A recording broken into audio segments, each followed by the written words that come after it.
আরেকটা বিপ্লব হবে নব্য চাঁদাবাজদের বিরুদ্ধে।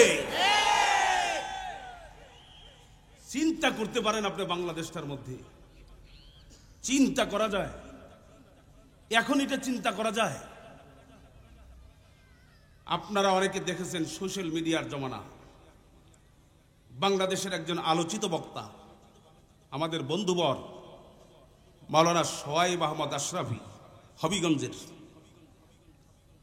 সোহাইব আহমদ আশরাফি সাহেবের মাদ্রাসা বরাট করবে, মাঠে মাটি ফালাবে, ট্রাক ভর্তি মাটি আসতেছে, মাটি নিতে দেয় না, চাঁদা না দিলে গাড়ি আটকিয়ে দিয়েছে।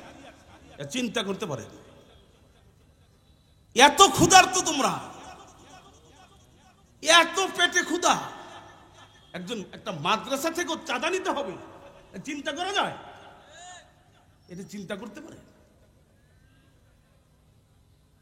নব্য চাঁদাবাজদের রুখে দিতে হবে। শায়েখে চরমনাই, পীর সাহেব চরমনাই যদি আরেকটা ডাক দেন, প্রয়োজনে শরীরের রক্ত জমিনে ঢেলে দিয়ে শাহাদাত বরণ করব। নব্য চাঁদাবাজদের বাংলাদেশ থেকে চিরতরে উৎখাত করে ছাড়ব ইনশাআল্লাহ। কারা কারা তৈয়ার আছো? নারে তাকবীর, নারে তাকবীর। আল্লাহ আপনি কবুল করে নেন, আমিন বলে হাত নামাই। নব্য চাঁদাবাজদের জায়গা বাংলার জমিনে অন্তত হবে না, হতে পারে না। শায়েখে চরমনাই, পীর সাহেব চরমনাই, মনে রাখবা মুসলমান, কাশীপুরের মুসলমান, ফতুল্লাহর মুসলমান, বাংলার জন্য এক বড় নিয়ামত, বড় এক নিয়ামত, বাংলাদেশের জন্য বড় এক নিয়ামত। কুতুবুল আলম সৈয়দ ফজলুল করিম রহমতুল্লাহি আলাইহি, তারই একজন খলিফা, স্বর্ণের টুকরা। আমরা বুঝি, আমরা চিনি। এখানে আসবেন খুশি না বেজার? আরো জোরে বলতে হবে খুশি না বেজার? খুশি হয়ে থাকলে শুকরিয়া তান অন্তর থেকে আবার বলুন আলহামদুলিল্লাহ। ভাইরা আমার, খুব ভালো করে বুঝতে হবে, খুব ভালো করে বুঝতে হবে। এই বাংলাদেশের মধ্যে দ্বিতীয় স্বাধীন হয়ে গেছে, বাংলাদেশটা দ্বিতীয়বার স্বাধীন দেখতে পাইছি। কোন নেতা চান্ডুরা ছিল না এই ময়দানে, রাজনৈতিক ব্যানারে একমাত্র শায়েখে চরমনাই ছিলেন। জীবনের মায়া ভুলে গিয়েছেন। আমার তো মন বলতেছে দেশটার মধ্যে আবার আরেকটা বিপ্লব হবে।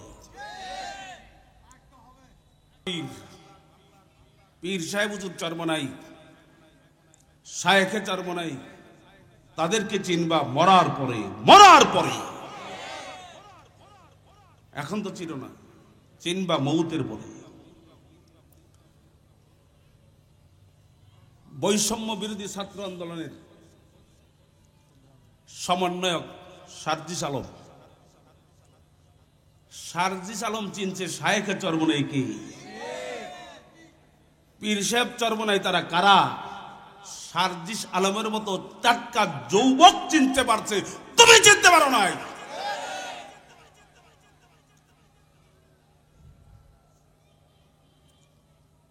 যেই যুবক মানুষগুলা, এর মতো যুবক ছেলেগুলা গুনার আড্ডার মধ্যে ডুবে থাকে, গুনার ভিতরে ডুবে থাকে, মদের আড্ডায় থাকে, জিনার আড্ডায় থাকে।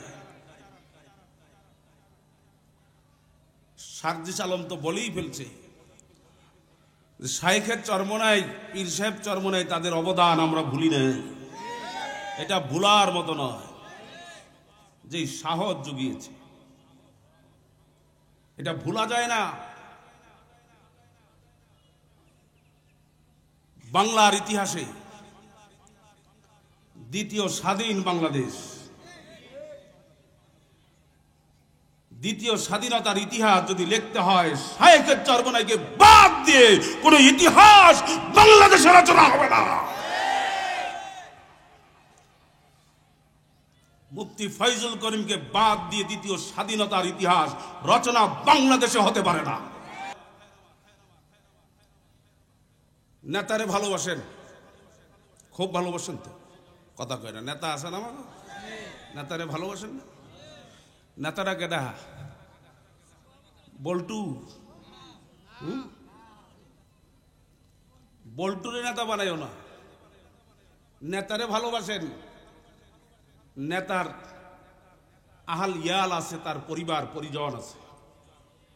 নেতাদের সঙ্গে যদি সম্পর্ক ঠিক রাখতে হয় তাহলে তার পরিবার পরিজন সন্তানাদি নাতিনত্তরের সঙ্গে দুশ্মনী রাখলে চলবে না। কথা বলেন? যদি দুশ্মনী করেন পরিবারের সাথে নেতার জোতার বাড়ি দিবে, জোতার বাড়ি, জোতার বাড়ি। আল্লাহ পাকের কিছু আহাল ইয়াল এই জমিনের মধ্যে আছে, পরিবার আছে, আল্লাহ পাকের পরিজন এই জমিনে আছে। আল্লাহ পাকের কিছু পরিবার পরিজন আছে এই জমিনের মধ্যে, তারা হলো হক্কানি ওলামায়ে কেরাম, কওমের সূর্য সন্তান। এদের সাথে দুশ্মনী রাখলে তুমি আল্লাহর ভালোবাসা পাবা না। নরম কিছু জায়গা আছে জমিনে, জমিনে আল্লাহ পাকের কিছু প্রিয় পাত্র আছে, আল্লাহর কিছু খাস মাহবুব বান্দারাই জমিনের মধ্যে আছে। ওই জায়গার মধ্যে সাবধানে চইল, ওই জায়গা খুব সাবধানে পাড়ি দিও।